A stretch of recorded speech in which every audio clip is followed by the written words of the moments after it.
இன்றைக்கான தேவனுடைய வார்த்தை மகிமைக்காக. 2 கொரிந்தியர் 1 அதிகாரம் 20 சொல்லுது, எங்களால் தேவனுக்கு மகிமை உண்டாகும்படி தேவனுடைய வாக்குத்தத்தங்கள் எல்லாம் இயேசு கிறிஸ்துவிற்குள் ஆமென்றும் அவருக்குள் ஆமேன் என்றும் இருக்கிறதே. அதாவது தேவனுடைய வாக்குத்தத்தங்கள் எல்லாமே ஆமென்றும் ஆமேன் என்றும் இருக்கிறதாம். அதாவது வாக்குத்தத்தங்கள் எல்லாமே நிறைவேறி கொண்டிருக்கின்றது. அதாவது இதனுடைய ஆழமான அர்த்தத்தை நாங்கள் பார்க்கும் பொழுது, எல்லா வாக்குத்தத்தத்தையுமே நாங்கள் விசுவாசிக்கும் பொழுது அதை நாங்கள் சுதந்திரித்து கொள்ளுகிறோம். தேவனுடைய வாக்குத்தத்தங்கள் எல்லாமே ஆமென்றும் ஆமேன் என்றும் தான் இருக்கிறது. ஒரு சிலருக்கு அது நிறைவேறுகிறது, ஒரு சிலருக்கு அது நிறைவேறவில்லை. காரணம் எங்களுடைய விசுவாசம். நாங்கள் விசுவாசிக்கிறோமாக இருந்தால் அந்த வாக்குத்தத்தங்களை நாங்கள் சுதந்திரித்து கொள்ளுவோம்.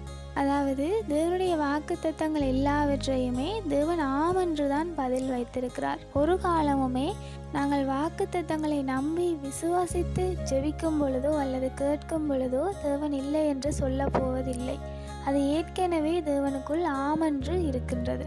ஆக தேவன் அந்த வாக்குத்தத்தங்கள் எல்லாவற்றையும் எங்களுக்கு தந்து விட்டார். அதை விசுவாசித்து சுதந்திரித்து கொள்ள வேண்டியது எங்களுடைய கடமையாக இருக்கிறது. உண்மையில் எதற்காக இந்த வாக்குத்தத்தங்கள் எல்லாம் தேவனுக்குள் ஆமென்றும் ஆமேன் என்றும் இருக்கிறது என்று பார்த்தால், தேவனுக்கு மகிமை உண்டாகும்படி, எங்களால் தேவனுக்கு மகிமை உண்டாகும்படி வாக்குத்தத்தங்கள் காணப்படுகின்றது.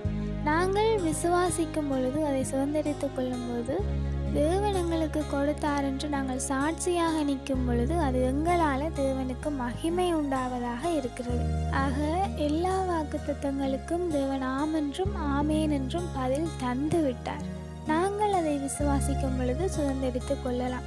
அப்படி விசுவாசித்து சுதந்திரித்து கொண்டதன் பிற்பாடு தேவனுக்குரிய மகிமையை நாங்கள் செலுத்த வேண்டும். மற்றவர்களுக்கு முன்பாக தேவனுக்காக நாங்கள் சாட்சியாக நிற்கும் பொழுது அது தேவனுக்கு மகிமையாக இருக்கிறது. ஆகவே வாக்குத்தத்தங்களை விசுவாசிப்போம், அதை சுதந்திரித்து கொள்வோம், மற்றவர்களுக்கு முன்பாக தேவனுக்கு மகிமை உண்டாகும்படி சாட்சியாக நிற்போம்.